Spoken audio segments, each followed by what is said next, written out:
محمد نبينا بنور هدينا.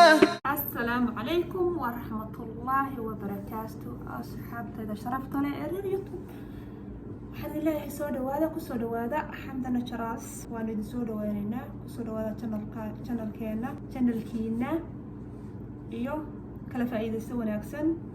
weli waxaynu wadnaa casharadii malmalka ku saabsanaa. malmalku waa geed muhiima maasha allah tabaarakallah. ma aragtay barwaaqada alla ina ku manaystay bay ka mid tahay oo Soomaaliya ka baxa oo wax laga yaabo inuu aadan haddaad u baahatid uusan lacag kaaga baxaynba. intaas waa sheeko dheeraada. marka maanta waxaynu ka hadlaynaa malmalka iyo sidaad iskaga daaweyn kartid baabasiirka ama hemorrhoidska waxa la dhaho. baabasiirka sidaad iskaga daaweyn kartid malmalka iyo siduu kaaga guurin karo, siduu maaragtay waad kaga caafimaad kadid. maasha allah. malmalka waxyaalo badan ayaa la ogaaday inuu maaragtay lagaga caafimaado, inuu daawo ka yahay, inuu kaalmeeyo oo side effect ma leh, dhibaatooyin waaweyn ma leh, dhakhtar iyo lug badan ma aadaysid, meelo badan kama raadinaysid. marka ila socda insha allah. durbaba waxaynu galaynaa qaadkii iyo habkii aad u mari lahayd oo iskaga daaweyn lahayd baabasiirka adoo isticmaalaya isku daaweynaya malmalkaas oo ah geed wadankaaga ka baxa. marka waa kana malmalkii.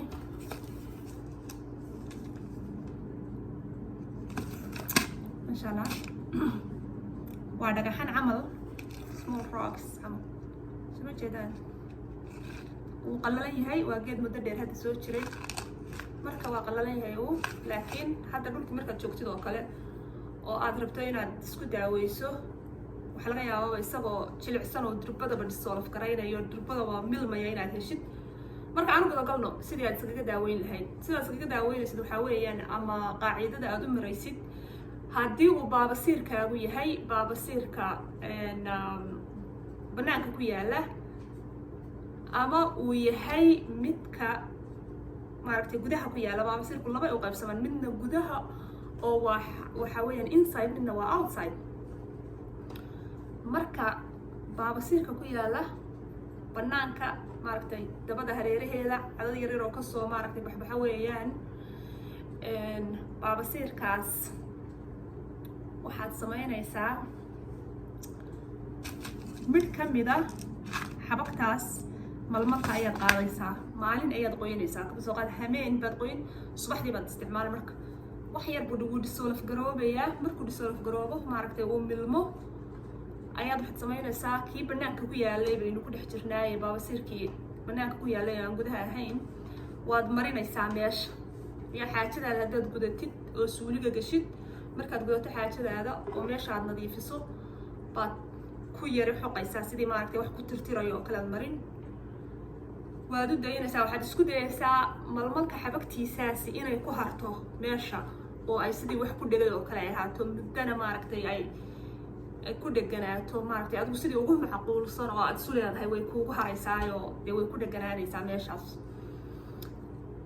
haddii aad muddo 2 wiig 3 wiig maaragtay aad sidaa ku wadid oo wiigiiba 2 jeer xataa aad samaysid, aadan everyday samaynin xataa, laakiin 2 jeer 3 jeer aad wiigii samaysid, waa guarantee in baabasiirkaasi kaa tegayo. 2 casho ugu horreeyaba horta waxaad ogaanaysaa relief baad dareemaysaa. maaragtay 2 casho ugu horreeyaba waxaad dareemaysaa relief oo macnaheedu yahay maaragtay inaad soo raysanayso cuncunkii faraha badnaa, discomfortkii wixii maaragtay uu kaa tegayo ayaad dareemaysaa moogta. marka waxaynu u gudagalaynaa midka ka gudaha ku jira, baabasiirka kor ku jira maaragtay inside ku jira baynu u gudagalaynaa. ka noocaas waxaad ku samaynaysaa isagana sidii oo kale ayaad xabad malmala ama 2 dheh, laakiin xabad sida markaas mid ka mid ah qaadanaysaa waxaad samaynaysaa waad qoynaysaa sidii oo kale caawo kalaad qoyn beri subax baad rabtaa inaad isticmaasho ama aroortii baad qoyn habeenkii baad maaragtay isticmaalaysaa biyo nadiifa weel nadiifa weelkaasoo ah dhalo ya dhalo quraarad maxay ahayd tooy qarsho waxaad doontid dheh saan oo kale hadda kaas baad ku qoynaysaa shay dhala adigu baad ku qoynaysaa biyahaas kula dhigaysaa oo nadiif ahaa waad soo qaadanaysaa marka biyahana waad yaraynaysaa si aysan bahalku biyuhu uga fara badanin waad yaraynaysaa waad ka soo qaadaysaa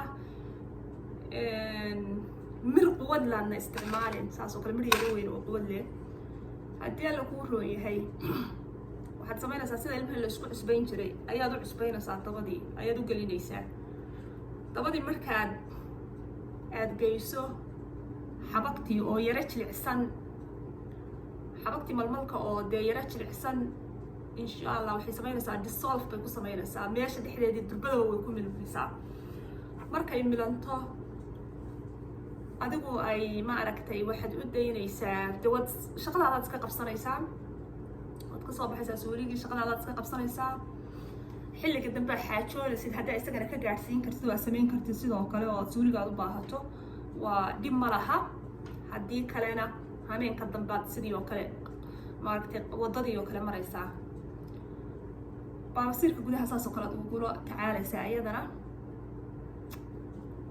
marka malmalku geed aad u cajiiba weeyaan sida hore idinku sheegayba weli daraasooyin baa ku socda waa la daraasaynayaa baxdi badan iyo baaritaan baa weli ka socda dadka mudaarisiinta researchska maaragtay intaa wax research garaynaya oo laababka markastaba wax la ogaanaya oo daawodreeda iyo chemicalka iyo wixii maaragtay la isku fiirinayo wax badan buu malmalku laga ogaaday inuu uu qabto hadda waxay wadaan malmalku inuu waxyaalaha maaragtay sida kansarka la dhaho prostate kansarka oo kale aanu malaynayo luqadeena af soomaaliga in lagu yidhaahdo gale oo ragga macdanta kaga dhaca in waxay maaragtay dheheen wuxuu sameynayaa